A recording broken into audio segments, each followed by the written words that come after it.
जय हिंद साथियों, मैं रविंद्र सिंह। आज 26 जनवरी 2026 है और पूरा देश गणतंत्र दिवस मना रहा है। सबसे पहले मैं गणतंत्र दिवस की हार्दिक शुभकामनाएं एवं बधाई देता हूं। साथियों, 77-78वां गणतंत्र दिवस हम लोग मना रहे हैं। गणतंत्र दिवस मनाने का उद्देश्य यह है कि आज ही के दिन हमारा देश गणतंत्र हुआ था, यानी कि संविधान लागू किया गया। और इस संविधान के रचयिता मैं सबसे पहले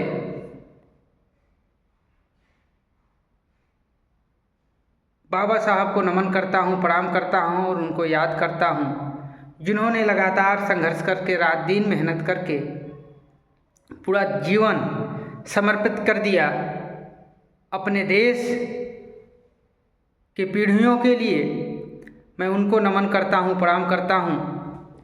तो यह संविधान 2 और 11 माह 18 दिन में जो बन करके तैयार हुआ और इसी संविधान को आज लागू कर दिया गया और बता दिया गया कि इसी संविधान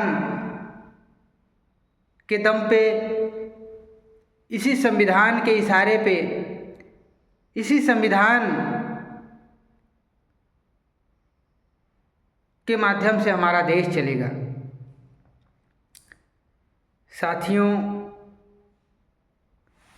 हमारे महापुरुषों ने और क्रांतिकारियों ने देश को आज़ाद करा दिया, लेकिन आज भी हमारा समाज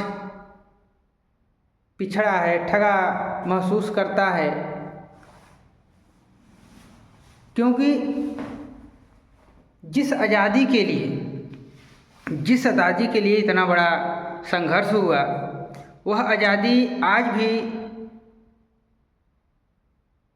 हमारे भाई बहनों को नहीं मिल पाया है। मैं सोनभद्र का बात करूं, सोनभद्र आदिवासी बाहुल्य क्षेत्र है। आज़ादी से लेकर के आज तक यहाँ की सीट सुरक्षित है, ठीक है, अच्छी बात है। इसके साथ साथ कुछ विधानसभा के भी सीटें सुरक्षित हैं, लेकिन हमारे आदिवासी समाज के भाई बहनों का विकास क्यों नहीं हो पा रहा है। सोनभद्र में तमाम फैक्ट्रियां हैं, खनन हैं, जिसकी वजह से हमारे सोनभद्र से पैसा देश चलाने को जाता है, लेकिन हमारे सोनभद्र के कुछ ऐसे गांव हैं, ऐसे ग्राम पंचायत हैं जहां आज भी लोग अंधकार में जी रहे हैं। ये बहुत ही विचार करने की बात है, सोचने की बात है। और जो संवैधानिक पद पे बैठे हैं उनको तो शर्म आनी चाहिए। यदि ये पद नहीं संभल रहा है तो इसको त्याग दें, क्योंकि यह पद जनता का सेवा करने के लिए मिला है। और इस तरह से बैठ करके पद का दुरुपयोग मुझे अच्छा नहीं लगता है। या तो बैठे हैं तो कार्य करें। 54 ब्लॉक के ग्राम पंचायत पनारी का मैं बात करूं तो जुर्रा, बकिया, भोरार, खाड़र, खैराई, छट्टादाड़, अमलीडाड़, चौरीहवा, पलसो, उधर कैम्हापान, कुम्हिया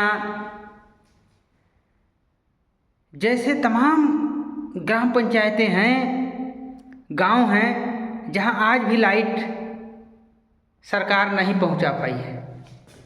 यह दुर्भाग्य है। सोचने की बात है कि आज हम 77-78वां गणतंत्र दिवस मना रहे हैं। और गणतंत्र दिवस इसलिए मना रहे हैं कि हमारा संविधान लागू हो गया और जो भी सरकार की योजनाएं होंगी वो हर एक व्यक्ति तक, हर एक इंसान तक पहुंचेगा, लेकिन नहीं पहुंच पा रहा है। ये बहुत ही विडंबना है, दुर्भाग्य की बात है। ना तो हॉस्पिटल में अच्छी सुविधा मुहैया हो पाती है हमारे आदिवासी समाज के लोगों को, ना तो विद्यालय, उनके लिए कोई अच्छा विद्यालय है। विद्यालय की स्थिति दयनीय हो गई है, चिकित्सा की स्थिति दयनीय हो गई है, आवास नहीं है, शौचालय नहीं है, सड़क नहीं है, पानी नहीं है। मतलब ये क्या चल रहा है? आज़ाद भारत में यदि लोग आज भी चौड़े की पानी पिए, नदी नाले की पानी पिए, तो यह शर्म की बात है। लोगों के अंदर अपने आप में गिल्टी फील होनी चाहिए कि मैं जिस पद पे बैठा हूँ, आखिरकार क्यों इस पद पे बैठा हूँ। यह पद जनता के द्वारा दिया गया है और यह पद जनता का है। जनता के लिए समर्पित कर दें, काम करें, गांव में जाएं, समस्या ढूंढें और लोगों से कहें कि क्या समस्या है मुझे बताइए, मैं इस पे काम करूँगा। तब जा कर के हमारा देश असल मायने में आज़ाद कहलाएगा। अन्यथा पहले भी इसी तरह से हमारे समाज का शोषण होता था, हमारे देश को लूटा जाता था। और गोरे अंग्रेज तो चले गए, लेकिन काले अंग्रेज के रूप में आज भी हम लुटा रहे हैं, हमारा देश लुटा रहा है। पूंजीपतियों का दबदबा बढ़ता जा रहा है, पूंजी का भंडारण हो रहा है और लोग अपने बच्चों को विदेश भेज रहे हैं पढ़ने के लिए। क्या हमारे देश की शिक्षा व्यवस्था अच्छी नहीं है? यदि अच्छी नहीं है तो अच्छा करिए, अपने बच्चों को बाहर क्यों भेज रहे हैं? यदि एक मंत्री का बेटा सरकारी विद्यालय में पढ़ने जाए तो मुझे लगता है कि वहाँ की व्यवस्थाएं सही होंगी, लेकिन नहीं, हम अपने बच्चे को बाहर भेजेंगे। लेकिन आपको मैं बता देना चाहता हूँ कि हमारा देश ही IAS, PCS, IPS, IFSS पैदा करता है और यहीं से लोग पढ़ लिख करके भारत के सर्वोच्च पद पे बैठते हैं। लेकिन लोगों के मन में एक भ्रम है, अपने भारत के शिक्षा पद्धति पे उनको विश्वास नहीं है, इसलिए उन लोगों ने अपने बच्चों को विदेश भेजते हैं। यह भी शर्म की बात है, दुर्भाग्य की बात है। अपने बच्चों को सरकारी विद्यालयों में भेजें और बराबर वहाँ का निरीक्षण होगा तो उसके साथ साथ हमारे तमाम आदिवासी समाज के लोगों का उद्धार भी होगा। साथियों, मैं पुनः गणतंत्र दिवस की हार्दिक शुभकामनाएं और बधाई देता हूँ। जय हिंद, जय भारत, नमो बुद्धाय।